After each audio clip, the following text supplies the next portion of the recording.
Hi friends, ನಿಮ್ಮೆಲ್ಲರಿಗೂ ಕೂಡ ನಿಮ್ಮದೇ ಆಗಿರ್ತಕ್ಕಂಥ ಯೂಟ್ಯೂಬ್ ಚಾನಲ್ ಸ್ಟಡಿ ವಿತ್ ಪರಶುರಾಮ್ಗೆ ಸ್ವಾಗತ ಅಂತ ಹೇಳ್ತಾ, ಮೂರನೇ ರೂಪನಾತ್ಮಕ ಮೌಲ್ಯಮಾಪನ FA3 ನವೆಂಬರ್ ಡಿಸೆಂಬರ್ 2025-26 7ನೇ ತರಗತಿ ಪ್ರಥಮ ಭಾಷೆ ಕನ್ನಡದಲ್ಲಿ 20 ಅಂಕಗಳಿಗಿರ್ತಕ್ಕಂಥ ಒಂದು ಪ್ರಶ್ನೆ ಪತ್ರಿಕೆಯನ್ನು ಪೋಸ್ಟ್ ಮಾಡ್ತಾ ಇದ್ದೀನಿ. ವಿಡಿಯೋನ ಲೈಕ್, ಶೇರ್ ಮತ್ತು ಸಬ್ಸ್ಕ್ರೈಬ್ ಮಾಡೋದನ್ನು ಮಾತ್ರ ಮರೆಯದಿರಿ. ಸೊ ಬಾಕಿ ಎಲ್ಲ ವಿಷಯಗಳಲ್ಲಿ ಕೂಡ ಬೇಗನೆ ಬರ್ತವೆ, ಅವುಗಳ ವಿಡಿಯೋಗಳನ್ನು ಸಹಿತ ನೋಡಿ ಅಂತ ಹೇಳ್ತಾ, ನಮ್ಮಲ್ಲಿ LBA ಮತ್ತು FA ಕ್ವಶನ್ ಪೇಪರ್ಗಳು ಸಿಗ್ತವೆ. ಸೊ ಯಾರಿಗೆಲ್ಲ ಈ LBA ಮತ್ತು FA ಪ್ರಶ್ನೆ ಪತ್ರಿಕೆಗಳು ಬೇಕನ್ನೋರು ನಂಬರ್ ಕೊಡ್ತೀನಿ, 9964050759ಗೆ ವಾಟ್ಸಪ್ಪಲ್ಲಿ ಮೆಸೇಜ್ ಮಾಡೋದ್ರ ಮೂಲಕ PDF ಪಡೆದುಕೊಳ್ಬೋದು. ಅವುಗಳನ್ನು ಕಡಿಮೆ ಬೆಲೆಗಳಲ್ಲಿ ನಿಮಗೆ ಕೊಡ್ತಾರೆ. ಸೊ ಕ್ವಶನ್ ಪೇಪರನ್ನು ಹೇಗಿದೆ ಅಂದರೆ, ಮೊದಲಿಗೆ ಕ್ವಶನ್ ಪೇಪರ್ ಡಿಸೈನ್ ಹಾಕಿರ್ತಾರೆ, ಉದ್ದೇಶ ಆಧಾರಿತ ಅಂಕಗಳ ಹಂಚಿಕೆ ಇದೆ. ಆಮೇಲೆ ಎರಡನೇದು ಪ್ರಶ್ನಾವಾರು ಅಂಕಗಳ ಹಂಚಿಕೆ ಕೊಟ್ಟಿದ್ದಾರೆ. ಆಮೇಲೆ ಕಠಿಣತೆ ಮಟ್ಟ ಆಧರಿಸಿ ಅಂಕ ಹಂಚಿಕೆ ಇದೆ.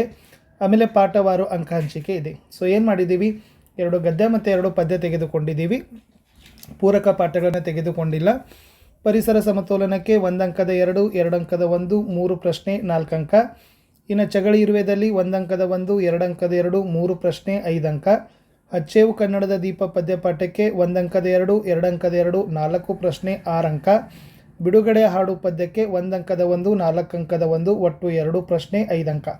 ಸೊ ಟೋಟಲಿ 1 ಅಂಕದ 6, 2 ಅಂಕದ 5, 4 ಅಂಕದ 1, ಇಟ್ ಮೀನ್ಸ್ 12 ಪ್ರಶ್ನೆ 20 ಅಂಕಗಳನ್ನು ಹಾಕಿದ್ದೀವಿ. ಇದು ಪ್ರಶ್ನೆ ಪತ್ರಿಕೆ ಇದೆ. ಸೊ ನಾನು ಡೈರೆಕ್ಟಾಗಿ ನಿಮಗೆ ಕೀ ಆನ್ಸರ್ ಪೇಜ್ಗೆ ಕರ್ಕೊಂಡು ಬರ್ತೀನಿ. ಎಸ್, ಮೂರನೇ ರೂಪನಾತ್ಮಕ ಮೌಲ್ಯಮಾಪನ FA3 ನವೆಂಬರ್ ಡಿಸೆಂಬರ್ 2025-26 LBA ಆಧಾರಿತ ಪ್ರಶ್ನೆ ಪತ್ರಿಕೆಯ ಮಾದರಿ ಉತ್ತರಗಳು. ತರಗತಿ 7, ವಿಷಯ ಪ್ರಥಮ ಭಾಷೆ ಕನ್ನಡ, ಅಂಕ 20, ಅವಧಿ 60 ನಿಮಿಷ. ಮೇನ್ 1 ಇತ್ತು, ಬಿಟ್ಟ ಸ್ಥಳಗಳನ್ನು ತುಂಬಬೇಕಾಗಿತ್ತು. ಒಟ್ಟು 3 ಪ್ರಶ್ನೆಗಳಿದ್ದಾವೆ. ಪ್ರತಿ ಸರಿಯಾದ ಉತ್ತರಕ್ಕೆ 1 ಅಂಕ, 3 ಪ್ರಶ್ನೆ 3 ಅಂಕ. ಮೊದಲ ಪ್ರಶ್ನೆ, ಚಗಳಿ ಇರುವೆಗಳು ಉತ್ಪಾದಿಸುವ ರಾಸಾಯನಿಕ ವಸ್ತುವಿಗೆ ಡ್ಯಾಶ್ ಎಂದು ಹೆಸರು ಅಂತ ಕೇಳಿದರು. ಫಿರ್ಮೋನ್ ಈಸ್ ದ ರೈಟ್ ಆನ್ಸರ್.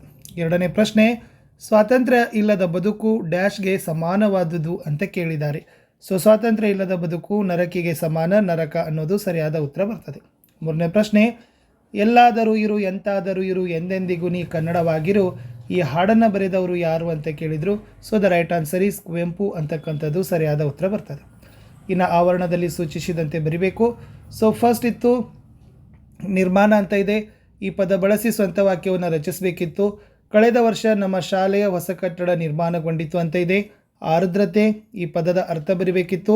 ಆರ್ದ್ರತೆ ಅಂದರೆ ತೇವಾಂಶ ಅಥವಾ ನೀರಿನ ಅಂಶ ಅಂತ ಬರ್ತದೆ. 3ರಲ್ಲಿ ಮಾತಾ ತಾಯಿಯಾದರೆ ಪಿತರಿತ್ತು. ಸೊ 3ನೇ ಪದದ ಸಂಬಂಧೀಕರಣ ಪದವನ್ನು ಬರಿಬೇಕಿತ್ತು. ಸೊ ಪಿತ ಅಂದರೆ ತಂದೆ ಅಂತಕ್ಕಂಥದ್ದು ಬರ್ತದೆ.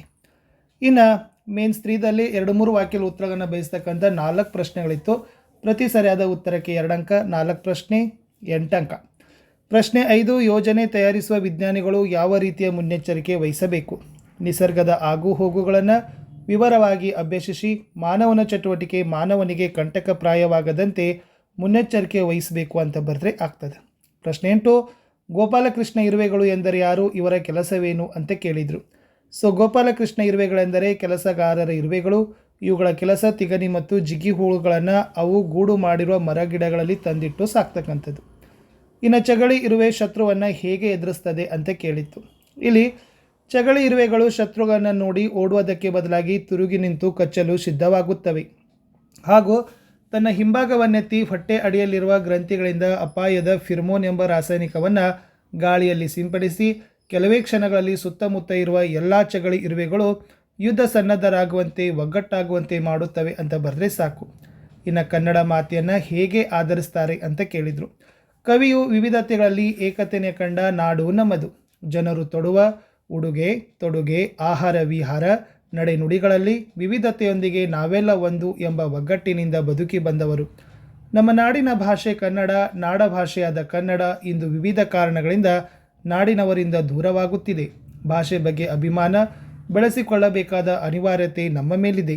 ಇಂಥ ಸುಂದರ ಭಾಷೆಯನ್ನು ನಮ್ಮ ನಾಡಿನಲ್ಲಿ ಜೊತೆಗೆ ನಮ್ಮ ನಾಡಿನ ಹೊರಗೂ ಪಸರಿಸಬೇಕಾದ ಜವಾಬ್ದಾರಿ ನಮ್ಮೆಲ್ಲರ ಮೇಲಿದೆ. ನಮ್ಮವರು ಗಳಿಸಿದ ಹೆಸರು ಉಳಿಸಬೇಕು. ಕನ್ನಡ ಮಾತೆಯನ್ನು ನಮ್ಮ ಎದೆಯಲ್ಲಿ ಮಿಡಿಯುವ ಭಾಷೆಯನ್ನು ಆಡೋದರ ಮೂಲಕ ಪೂಜಿಸಬೇಕು.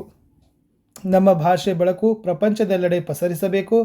ಹೀಗೆ ಕನ್ನಡ ಮಾತೆಯನ್ನು ನಾವು ಆಧರಿಸಬೇಕು ಅಂತ ಕವಿನೇ ಹೇಳಿದ್ದಾರೆ.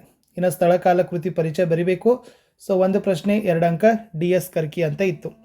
ಕವಿ DS ಕರಕಿ ಅವರು 1907 ಡಿಸೆಂಬರ್ 15ರಂದು ಬೆಳಗಾವಿ ಜಿಲ್ಲೆ ರಾಮದುರ್ಗ ತಾಲೂಕಿನ ಹಿರೇಕೊಪ್ಪದಲ್ಲಿ ಜನಿಸಿದರು. ನಕ್ಷತ್ರಗಾನ, ಭಾವತೀರ್ಥ, ಗೀತಗೌರವ, ನಮನ, ಬಣ್ಣದ ಚೆಂಡು ಮುಂತಾದ ಕವನ ಸಂಕಲನಗಳನ್ನು ರಚಿಸಿದ್ದಾರೆ ಅಂತ ಬರೆದ್ರೆ ಸಾಕು. ಈ ಪ್ರಶ್ನೆ ಪತ್ರಿಕೆ ಲಾಸ್ಟ್ ಕ್ವಶನ್ ಇತ್ತು, ಪದ್ಯ ಭಾಗವನ್ನು ಪೂರ್ಣ ಮಾಡಬೇಕು. ಸೊ ಜಾತಿ ಮತಗಳ ಹಿಡಿದು ಹಾಡುವರೆಗೆ ಇದೆ. ಸೊ ಏನು ಉತ್ತರ ಇತ್ತಪ್ಪ ಅಂದ್ರೆ, ಜಾತಿ ಮತಗಳ ಹುಟ್ಟು ರುಹಿ ಮನುಜ ಮತ, ಮರೆಸುವೆವು ಮೂರು ಬಣ್ಣದ ಗುಡಿಯ ಹಿಡಿದು, ಸರ್ವರಿಗೂ ಸಮ ನಾವು ಮನದುಂಬಿ ದನಿ ಎತ್ತಿ, ಹಾಡುವೆವು ಬಿಡುಗಡೆಯ ಒಕ್ಕರಲ ಹಾಡು ಅಂತ ಬರೆದ್ರೆ ಸಾಕು. ಇಷ್ಟು 7th ಅಲ್ಲಿ ಕನ್ನಡ FA 3ರ ಪರೀಕ್ಷೆ ಪ್ರಶ್ನೆ ಪತ್ರಿಕೆ ಇತ್ತು. ಸೊ ಯಾರಿಗೆ LBA ಆಗಿರ್ಬೋದು ಮತ್ತು FA ಆಗಿರ್ಬೋದು ಈ PDF ಬೇಕನ್ನೋರು ಸೊ ಜಸ್ಟ್ ಅವುಗಳು ಏನು ಮಾಡ್ಬೋದು, 9964050759ಗೆ ವಾಟ್ಸಪ್ಪಲ್ಲಿ ಮೆಸೇಜ್ ಮಾಡೋದ್ರ ಮೂಲಕ ಅವುಗಳನ್ನು ಪರ್ಚೇಸ್ ಮಾಡ್ಬೋದು ಅಂತ ಹೇಳ್ತಾ ಇಲ್ಲಿಯವರೆಗೆ ವಿಡಿಯೋ ವಾಚ್ ಮಾಡಿದ್ದಕ್ಕೆ ಧನ್ಯವಾದಗಳು. ನಾನು ಸಿಗ್ತೀನಿ ಹೊಸ ವಿಡಿಯೋದಲ್ಲಿ. ಅಂಟಿಲ್ ಟೇಕ್ ಕೇರ್, ಬಾಯ್.